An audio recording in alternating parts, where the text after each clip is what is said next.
Okay, guys, welcome back to another episode of What a Gift, the podcast where we're trying to go from being negative Nancy's to grateful Glindas. I'm Jule. And I'm Sarah. Hey, and today we are going to be talking about love languages and margaritas.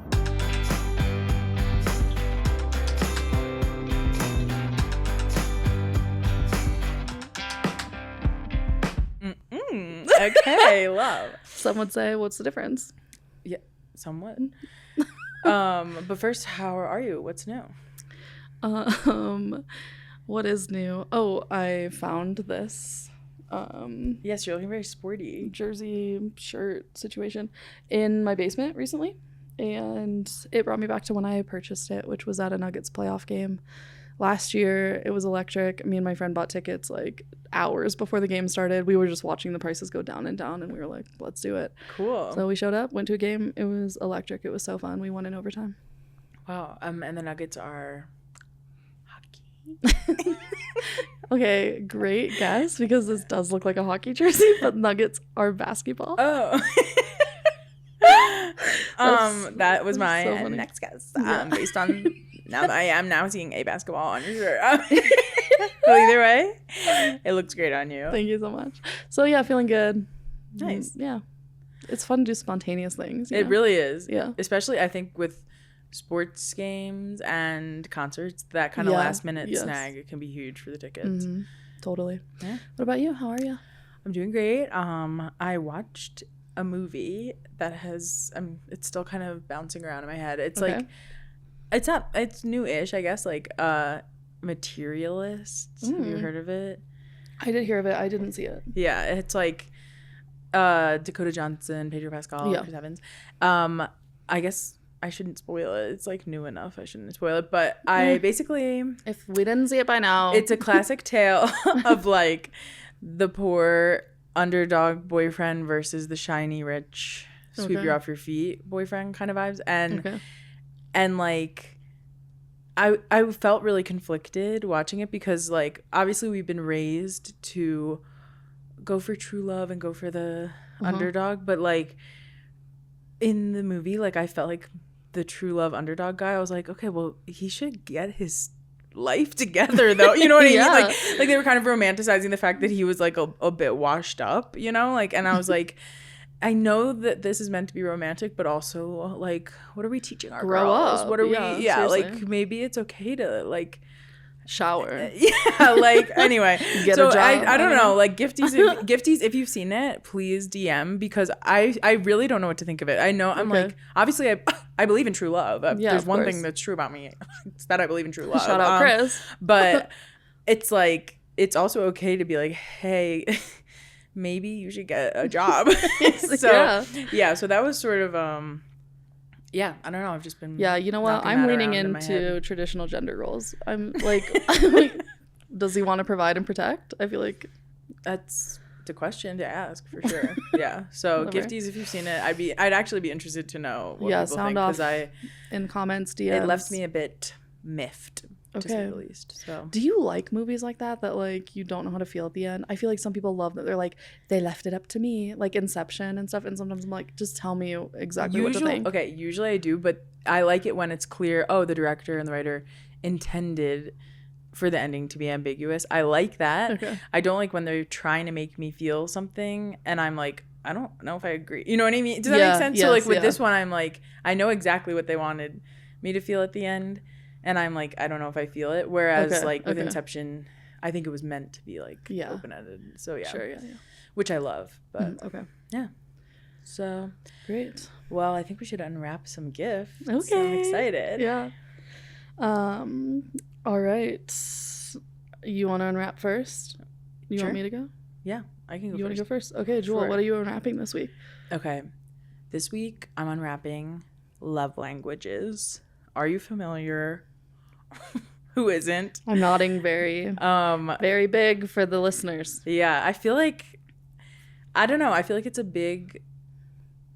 book some guy wrote, like, but it weirdly has informed so much of how I've come to understand myself and other people. So I feel like we should lay the groundwork before we dive into our. So it's 5 love languages, right? Yeah. And like my gift is, I know nothing about it. I'm like, some guy wrote this, but okay. So the love languages are gift giving, yes, present, gift giving, words of affirmation, physical touch, acts of service, quality time. Yeah. Okay.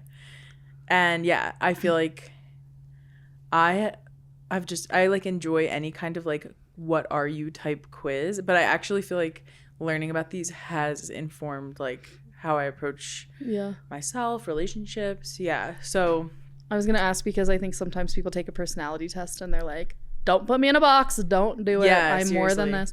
And I do feel like I made light of the love languages at first because I'm like, well, everyone's gonna be quality time. Like, who doesn't want to spend time with their friends? Right. It does seem obvious of like a right answer of like, okay, I shouldn't say I only love presents, and I should say I love service. You know, like it does. Yeah. I felt like I felt pressured in some ways to have certain ones, but I do feel like there was an era of like people saying like putting a lot of weight into the love languages, like, well, and obviously my love language is this, like, and you're like, okay, as like an excuse to like, so I used to always kind be of touching you or something, scoff at those people, but now I'm like, wait, it actually has helped me a lot. Yeah. Do you know what yours are? Yes, although I do feel like they've evolved, and Same. I do have a story to tell you about that. So I feel like probably right now I would say I am that batch actually. Like I love a gift because I think to me a gift tells me that like you thought of me when you weren't around, and because I think like a big lie that I am tempted to believe often is that like I'm forgettable, like out of sight, out of mind. And so if someone gives me a gift, it's like, wow, like that was so special, like you thought of me when I wasn't around, kind of thing. So anyways, I love a gift, but I think obviously so gifts, that's number one. I think sometimes they you are the dream host of this podcast if that's your number one. I also do I love an act of service, similar thing. Like I think someone like giving of themselves for me is like so generous. Okay. So obviously the other ones I still feel loved, but of course. Mine have also for sure evolved, but I think my number one consistently is words of affirmation. Okay, good to know. But then you're beautiful.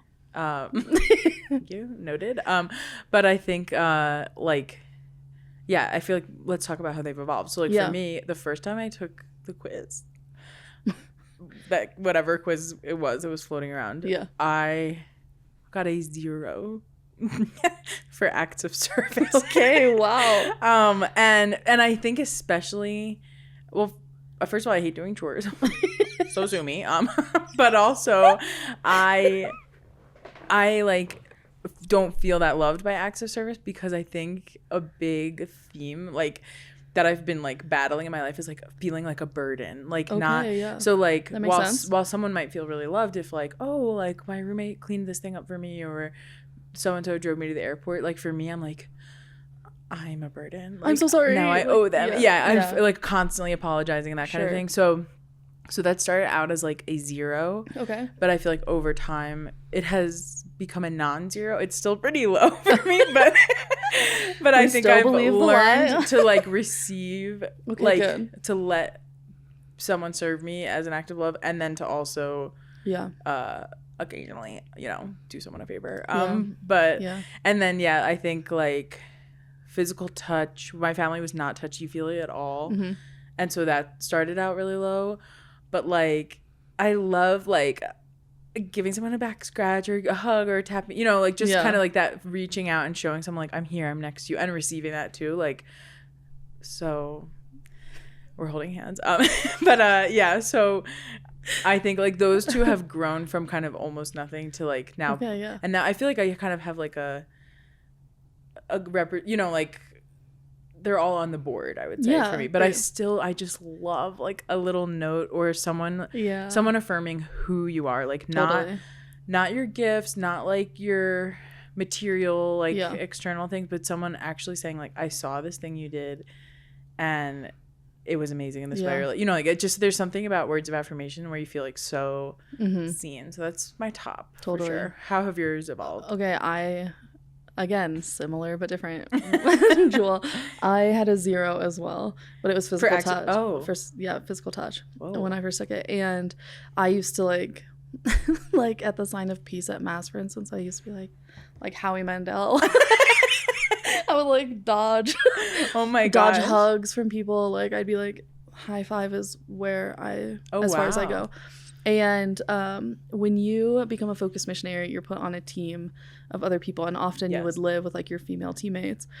And so I feel like love languages was often a thing that was brought up a lot at the beginning to learn, like how do you live together with these people who are strangers.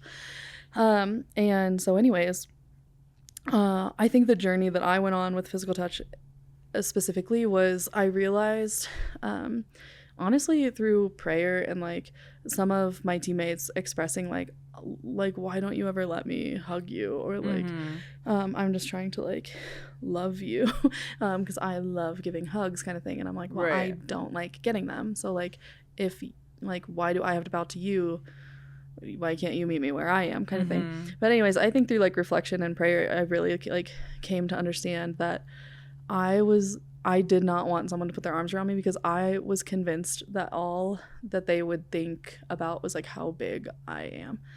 And so sad. And when I realized that, it was like this moment of freedom in a sense, like as sad as it was to realize that's what I thought about myself and about people who are just trying to be kind to me. I was thinking like how much love I missed out on. Like, so many of my friends were just like trying to like they were treating me like everyone else, which deep down is what I would have wanted, but I was like convinced that I couldn't receive that because of my size, which is so sad and crazy. And so praise God for that moment, because I feel like from then on I was like, peace be with you. Okay. No, that's amazing that you were able to actually like grow and decide like I'm not gonna think about that anymore. It was like it was just a wound, obviously, for sure, and a lie that I was believing. And no, I relate to that for sure. And just quick sidebar while we're on the sign of peace, like I'm sorry, this is safe space. This is maybe an unpopular opinion. I say bring back a nice firm handshake. Like grow up, everybody. Stop giving me a peace sign. I'm right in front of you. Like people. Is this like a COVID remnant? I'm a foot away from someone, and they're like waving at me. I'm like, just come on, totally shake hands. I shook someone's hand. It's a dying art. Yeah, I shook someone's hand the other day on a Sunday mass. It was like this older lady, and she thanked me after. She was like, "Thank you," and I was like, "Yeah, of course." Like, what the heck? I really think it is like I don't know. I'm a proponent of a firm handshake at the sign of peace. Okay. But something else that you said, I think, like, just when you were describing your teammates' experience, I think it can be really painful to like be trying to love someone and not have it being received. Like, my husband Chris and I like had a serious rough patch with that, where like we almost broke up and went our separate ways because like we were just like struggling. Like it was kind of early on in the relationship, and both of us were feeling unloved in certain ways, and also feeling like our efforts to love the other person were like not being received. Like so it was like a double whammy kind of thing. That's hard. And but it was so I don't know, there was something we didn't really, it wasn't specifically the 5 love languages, but there were conversations of like, okay, well I thought like I show love in this way, and like, or it really means a lot to me when someone does this, like, and actually sitting down and talking those things through. Like I think prior to this relationship and like that conversation, I always was sort of like, once you hit a snag or you get the ick or like something's not working, like time to bail, you know? And it was really cool to actually be able to like, because in my mind, if someone asked me like, oh, do you think you could like receive love differently, or do you think you could like I'd be like, no, probably not, you know, like but actually to sit down with someone who loves you and wants it to work and be like, okay, like how can we understand each other so that we can like receive and give love like in a way that actually is landing. Like it was just cool to be like, oh, okay, we actually had the conversations and grew, and like now that feels like a different, like when I think of that memory, I'm like, who was that? Like now, you know, it's great now. But like, but I think like going to that trouble of like telling someone like, I don't feel that love by what you're doing, or like, I feel like you are rejecting my, like me giving you my heart in this way or whatever. Like it's so hard. It's those conversations are so hard, but it's like we are capable of actually growing and rising to the occasion for sure. Totally, yeah. Have you ever been on like a retreat or something where they do like affirmation bags? Are you familiar with that? Yeah. The college I work at, I feel like the students love affirmation bags. You know, like the little mailboxes where you write notes. I love the affirmation bags too. Like I'll like get home and have my little brown paper bag and like every word I'm just like, thank you so much. I needed this. You know, like there's just, I don't know. I just love, I love a little note. Yeah. Yeah. Even yesterday, I feel like my roommate was having a hard time. And so this morning I just like jotted like a quick like encouragement, like don't let the haters hate. And I slid it under her door and she like almost immediately came in and was like, I just had the biggest smile on my face. She's like, thank you so much. And it's like, it's so worth it. Like it takes no time. So worth it. It's so, it's something that just can like change the whole mood, like the trajectory of a day. Like I remember when my mom dropped me off for college, my dad was deployed at the time, and we had like said our goodbyes in the dorm room. She like left to go to the parking lot and be on her way, and then later that day I don't know if me and my roommate were going to pick something up from Target or Walmart or something, but anyways, I go out to my car, and on the front, like the driver's seat of my car, my mom had left a little note on like a scrap piece of paper she found in my car, and it just said like, Sarah, like I'm so proud of you, like never forget, you're my hero. Aww. XO mom. And I like have it framed on my desk because I'm it's just like sweet. So sweet, and it's like so simple. And I really do think like just taking a minute to actually articulate who someone is to you or what, especially I think in a timely way. So like we actually at my work we have a pretty big team, and it's mostly men besides me. And like when I got there, I felt like it was very like we would finish a task and then be on to the next task, or like we would open up a meeting and like just dive in.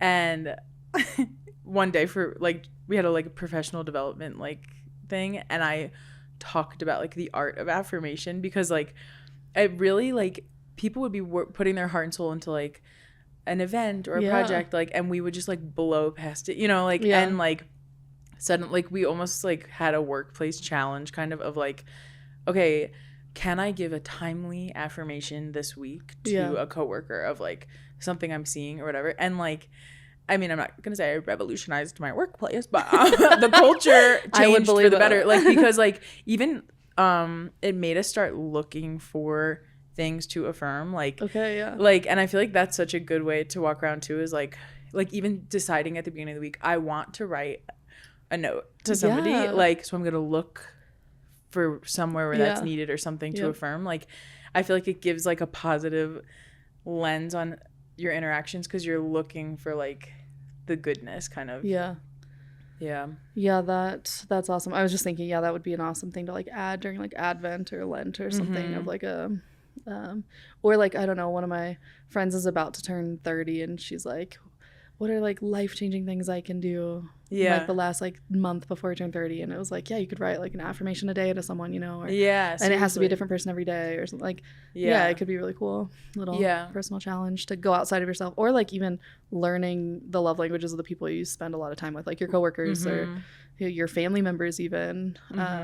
Maybe, and trying to like tailor how you're treating them, like with that knowledge.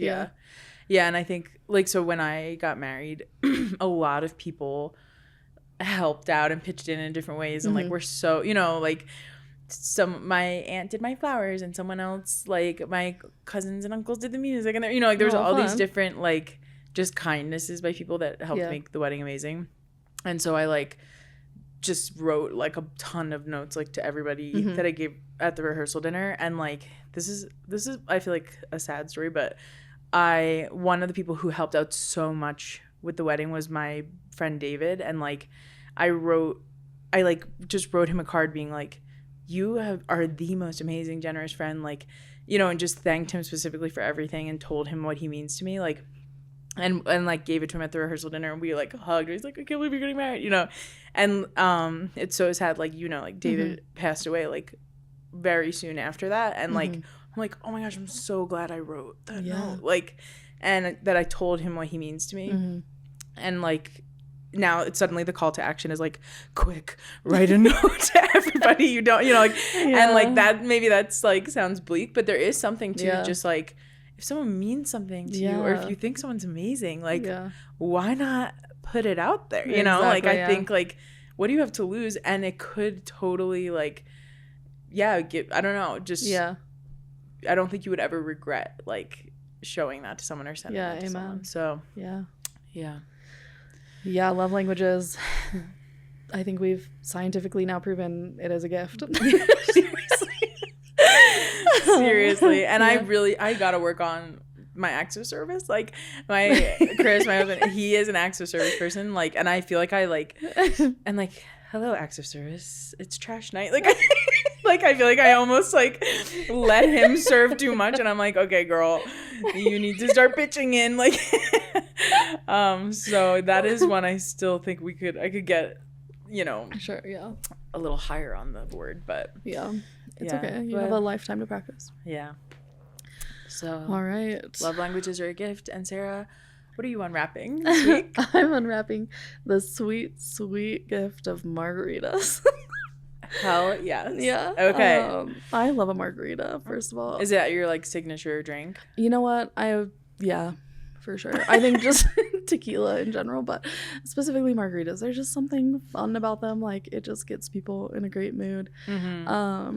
And I think ultimately why I summed it up into margaritas is because I think twofold. One, they're just objectively fun. Like it's I mean the feeling of sitting down, just some chips and salsa arrive and your margarita is like endless possibility. Exactly. The joy of like, okay, it's margarita time. It is something special. I like rallied my team to go to this like symphony concert thing, and it ended up being so short, so I was like, let's go for drinks. And they had brought their wives, and so we all go out for drinks, and we're all sitting around, and you know, everyone's one by one ordering, and I just go, your house margarita on the rocks, no salt, no sugar, and everyone's like just like slowly looked at me. And they were like, whoa. I'm a no salt, no sugar person. I'm sorry. Don't apologize. I'm trying to drink, not have sand on my mouth. Like I do not understand why I would want graininess on the rim of a glass. I agree, but for different reasons. I'm weird. Like, are people just supposed to like lick this off? Because literally, so you're having like a really serious conversation. You're just like trying to get the salt off. Like I find it so strange. What noise did I just make? I just feel that my dignity requires me to have a clean rim of the glass. Couldn't agree more. Jule could not agree more. So anyways, just objectively they're the best. Subjectively, am I using that right? Objectively, like no arguments. That objectively, yeah. And subjectively for you. Totally. Yeah. But then also I think people, like my good friends, know that this is like my go-to, and there's been multiple occasions where I go to visit friends and they're like ready to go. Like I walk into their home after a flight or a travel day, and it's like, okay, Sarah, like margarita time, like go drop your stuff. That is like, we're so sweet. Let's have some drinks and there's just this feeling of like, whether it's margaritas or martini or like whatever, a Kool-Aid, like whatever your drink is, I feel like, there's just like, I think probably in the love languages, you know, it's like being known and loved. Like they know what I like. They like want to join in with me in it, and like, oh yeah, it's just a few things better in life. I totally agree. I know my favorite wine is this rosé called Hampton Water. Not sponsored, but it's really good. I love it. I love the bottle. I think it's beautiful, and it's a very dry rosé. Like I don't like sweet drinks really. And like same thing. My friends know I like that, and they'll be like, I brought Hampton Water, or like there's Hampton Water, and I'm just like, oh my gosh, like to feel like remembered. But on top of that, with something so kind of frivolous, like a little treat, like it's just like, oh, thank you. Yeah, exactly. I am jealous you're a tequila person though, because there was like a famous year. It was famous to me. I don't know if other people remember this, but an article came out when I was in college or maybe I was freshly out of college. No. Okay. It ruined it for me. But there was an article that was like, tequila is the only alcohol that's a stimulant instead of a depressant, which makes it sound really, it's like, I don't want to be depressed. Like, I guess I want to be stimulated. So I read this one article, did no fact checking, and embarked on my tequila year where someone would offer me like a beer. I'd be like, beer's a depressant. I had never even heard the word depressant until this article. And suddenly I'm like, I can't drink depressants. So I only drank no tequila water for a whole year. No soda, tequila and only. Consequently, even the smell of tequila makes me want to cry. I still will do it. I've kind of slowly started to come back. Like, and I will do a margarita here and there, but it's definitely not my top pick. Wow. But yeah. Well, more for me, I guess. But yeah, I feel like whether it's, you know, maybe not every giftie's into having a little drink, but whether it's, I don't know, I feel like something like margaritas that's like a treat, a signature thing where you're like, you know what? Maybe you're a Diet Coke girl. Time. Okay, I feel like Diet Coke's resurgence into the zeitgeist has been here's crazy. The thing with Diet Coke is that I've been onto it since childhood. I have vivid memories of getting in the car with my mom. She's driving us to school, and she has like a big, like giant flask of ice and Diet Coke. Like it was like her coffee in the morning was Diet Cokes, and I thought that was normal. Like it was like that's how people wake up in the morning, is like you crack 2 Diet Cokes into it. Have a gallon of Coke in a jug. And you know what? She was happy.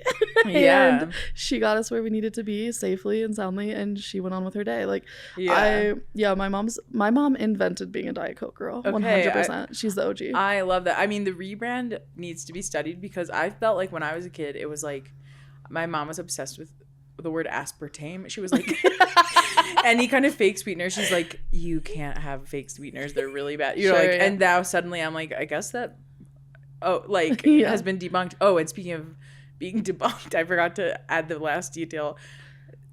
Tequila is a depressant.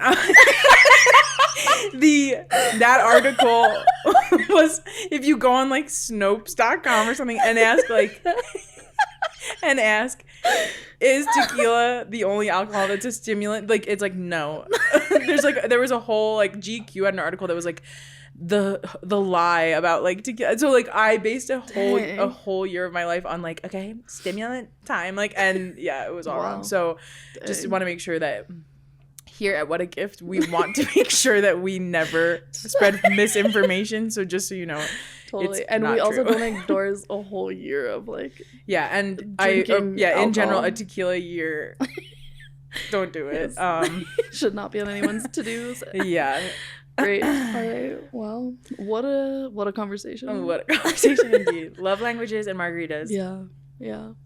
Yeah. So think about, what is your love language and what is the margarita for you, and totally tell your friends and tell them to get with the program. And ask your friends. I mean, even moving in with the girls that I just moved in with this year, I made this Google form of like your favorite things, and I'm like what is like your loungewear size, because I'm like, we're all gonna have birthdays, we're gonna live through Christmas together, you know. I'm like, what size loungewear do you want? Like, would in the bottoms, like, would you prefer joggers, like wide leg, straight leg, you know? I'm like, because I'm like, I'm not gonna spend $70-$50 whatever, you know, on like a Christmas lounge set for you, and like you don't like it, you're not gonna wear it, you know what I mean?